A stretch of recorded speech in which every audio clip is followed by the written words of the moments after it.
Ladies and gentlemen, is this the end of the greatest story ever told in video game history? Now, a lot of people are like, hell no, fucking Worms Armageddon's better. But hear me out. Call of Duty Black Ops has created one of the most amazing, stretched out, random as shit storylines you have ever heard in your life. And even the creators themselves, at some points, had no fucking idea what was going on. No idea how to save the storyline, control the storyline, or anything like that. It's almost like The Walking Dead. They just got carried away and was like, fuck it, who gives a shit? We'll just go with it.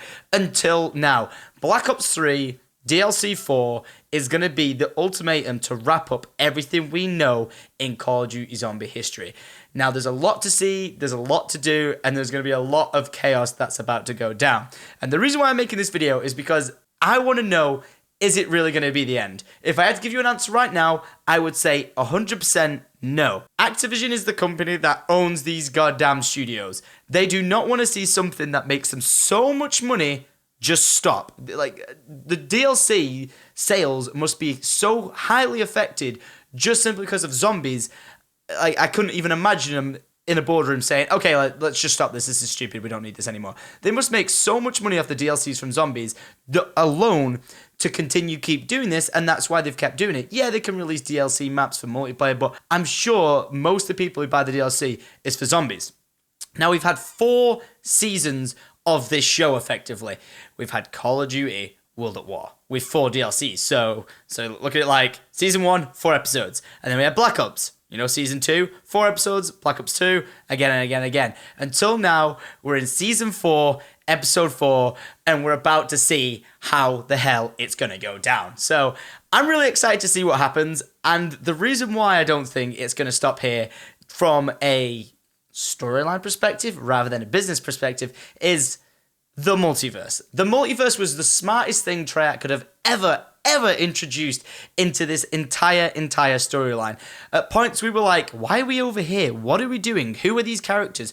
Why are we playing on a map filled with denizens, fog, and annoying ass characters? Like, what is the point of this? Like, we were losing our shit when that transit map dropped. We were like, this fucking sucks. But at the same time, they've managed to make it make sense almost with the multiverse. The multiverse has single-handedly solved the problem of how do we tie up every weird random thing that has happened in this world so far. How can we go back on the mistakes we've made, and how can we move forward with where we want to be with this storyline and as a franchise?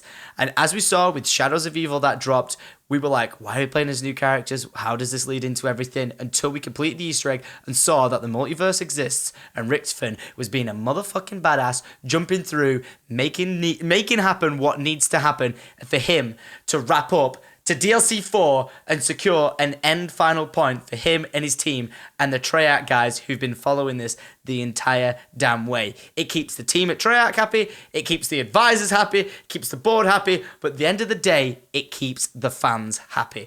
So I'm saying this the day before the DLC drops, and I'm sure with the hype that is like surrounding this, it will massively come through with what it needs. Like, the fans will be happy, the community will be like just so thankful for Treyarch for making this amazing journey. I keep treating it like it's a TV show with season, but it'll be the epic finale to a season that we've been following for all these years, and Treyarch can just sit back and go, we've answered all these questions. If there's anything else remaining, it's for the community to do what they do best and speculate. So it wraps up what we need to know, but it gets us thinking about more. And that getting us thinking about more leaves a door open for Treyarch to go, is there going to be another season? Is there going to be another DLC? And that's exactly what they need, because if they close that door, it's difficult to reopen, but with other TV shows like you've seen in the past, it is possible. And the multiverse, again, was so fucking smart, because if they wanted to, they could say, okay, yeah, we're totally already working on the next Treyarch and next game and next zombies, which I would already say they absolutely are doing. This DLC is now done. Treyarch isn't just going to sit around twiddling their thumbs and say, we're now working on another shooter game that's totally not going to be as popular as Call of Duty. Yeah, thanks, goodbye, we're done. They're going to be working on the next Call of Duty, rocking and rolling with it, and zombies will already be in the pipeline. I'm almost guaranteeing you it right now. Just as a business strategy, it wouldn't make sense for them to not do it. But if there's something I could decide that they could do which would be just absolutely genius, is the multiverse exists, and I need people to understand and like just get this from one, a practical aspect, a business aspect, and everything. The multiverse was the greatest thing Treyarch ever did, because if they wanted to, and to please the fans and to increase sales for everyone across the board, so Activision Big Daddy over here is like, we need to make these other games as popular as, you know, as Treyarch. Like, how do we do this? Like, it's the zombies is killing it on DLCs. How do we make that effect happen for these other games? Like, we introduced Exo Zombies. Like, why is that not as popular? Why didn't they put their team that works on Treyarch Zombies onto every other zombies that drops with a Call of Duty from now on? Now, I know it sounds absolutely batshit crazy, but it's the winning formula. Call of Duty has had a formula with multiplayer of, you have the guns, they shoot, you've got perks, you've got kill streaks.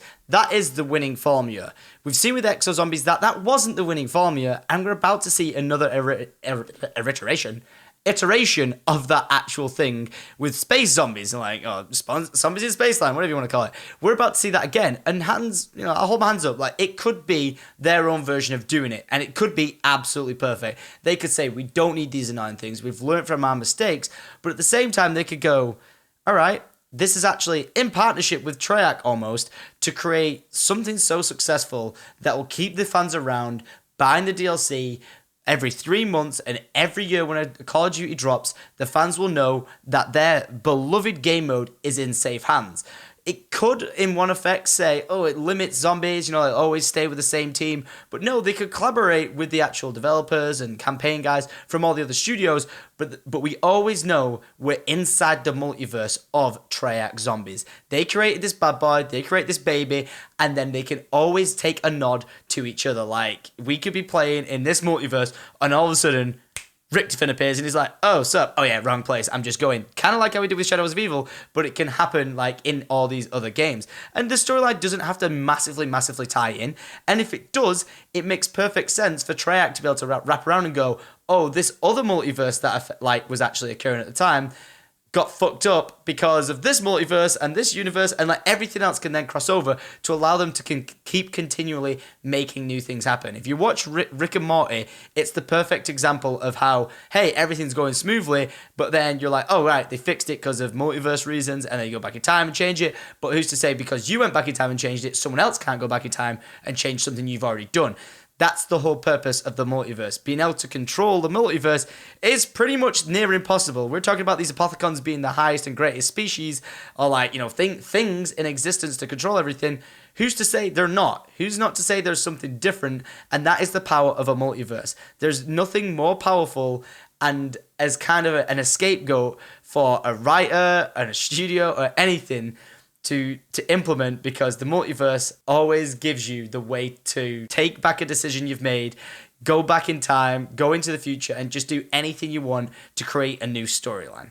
And I know it sounds like I'm wearing a tinfoil fucking hat, but it would be amazing. Just imagine playing all these other games from the other teams, like playing zombies, and all of a sudden Richtofen appears. Or we're playing as Richtofen in the next Black Ops 4, and all of a sudden the team from that other team appears, and it's like, holy shit, what the hell is going on? And it just adds to this amazing community. It gets great content, it keeps the fans happy, and at the end of the day, it's going to keep producing sales for Activision.